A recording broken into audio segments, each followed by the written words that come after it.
وهي صار عندكم أطيب وأسهل أكلة كوردون، كتير شهية وطيبة وخفيفة.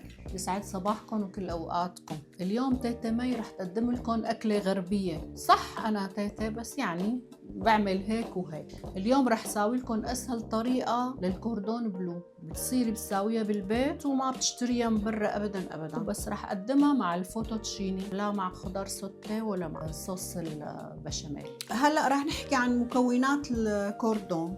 أول طبقة يلي هي اللحمة دجاج مفروم ناعم نص كيلو. للحشوة رح أحشيها حبش مدخن وموتزاريلا. وللتغطية عنا الطحين والبيض والبقسماط أو الكعك المطحون اللي بدكم. شرحات دجاج بدها تكون، مو فخاد أو شي، ما بده يكون فيها دهنة نهائيا. معلقة ملح صغيرة، نص معلقة فلفل أسود، نص معلقة قرفة مطحونة، نص معلقة زنجبيل بودرة، هيل ناعم، بصل بودرة، وكمان ثوم بودرة. ورح بضيف لهم معلقة بقسماط بس وحدة مشان يتماسكوا. ورح بلش أعجن مشان أخلطهم مع بعض. وهلأ صارت اللحمة عنا جاهزة، رح نقطعها قطع.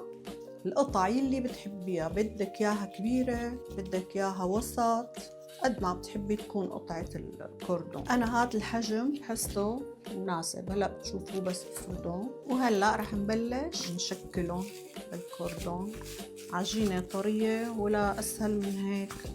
إذا رققتيها بتطلع أطيب. رح أحط قطعة الحبش أول شي، وبعدها الجبنة.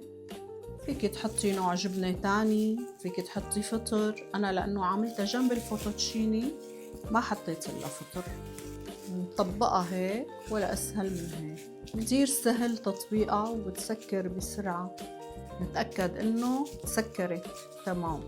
يعني نحطها بالفريزر شي ساعة كرمال تمسك شوي. وهلأ رح نعمل صوص الفوتوتشيني. يلي ما بده ياكل جنبه ما يقدم جنب الكوردون فوتوتشيني. صوص البشاميل العادي عاملته أنا بالرول الدجاج نفس الطريقة. فيكم ترجعوا لهداك الفيديو. أول شي رح أسيح الزبدة. عندي بصلة، وبهالوقت أنا عم بسلق المعكرونة. وبعد ما أخلت البصلة لون خفيف رح أحط فوقها الفطر وقلبها كتير منيح. بنقلبها لتقلى كتير منيح. بس دبل الفطر حنضيف لها 3 حبات ثوم. بنقلب لياخدوا طعمة مع بعض. وبعد ما دبلوا رح أضيفهم فوقهم لتر من كريمة الطبخ. لازم يكون صوص كتير. ورح أضيف عليهم يا مرقة دجاج أو مكعبات ماجي.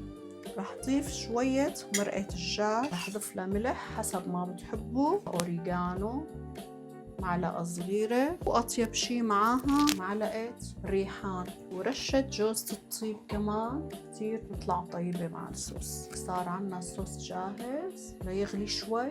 بس يقلب رح نضيف عليه الجبنة ونضيفه على المعكرونة يلي سلقناها. شو هالريحة يا سلام. هيك لا لازم تكون سميكة ابدا عشان تشربها كلياتها المعكرونة. وهلا رح ضيفها للمعكرونة اللي سلقتها. يا سلام. من الفريزر. هلا رح اغطيهم بالطبقة الفوقانية. اول شي بالطحين، بعدها بالبيض، اخر شي بالكعك. هيك صارت عنا جاهزة للقلي. وهلأ حطينا زيت القلي مشان نقلي الكوردون. ما بدها تكون النار قوية، وسط، بس يصير لونها زهر بنقلبها على الجهة الثانية شوي شوي. بس هيك بدها هذا اللون، لا أغمق ولا أفتح. نخليها شي دقيقتين لتحمر من الجهة الثانية. بدها تصير نفس اللون ذهبي. وهي صار عندكم أطيب وأسهل أكلة كوردون، كتير شهية وطيبة وخفيفة. فيكم تقدموها مع صوص البشاميل والخضرة سوتيه. لازم ضروري تجربوها لأنه كتير طيبة وسهلة. وإذا عجبتكم لا تنسوني من اللايك والكومنت والاشتراك بقناتي. كتير بيهمني تعليقاتكم وكتير بيهمني رأيكم بالشي اللي عم ساوي. إن شاء الله 100 ألف صحة وهنا.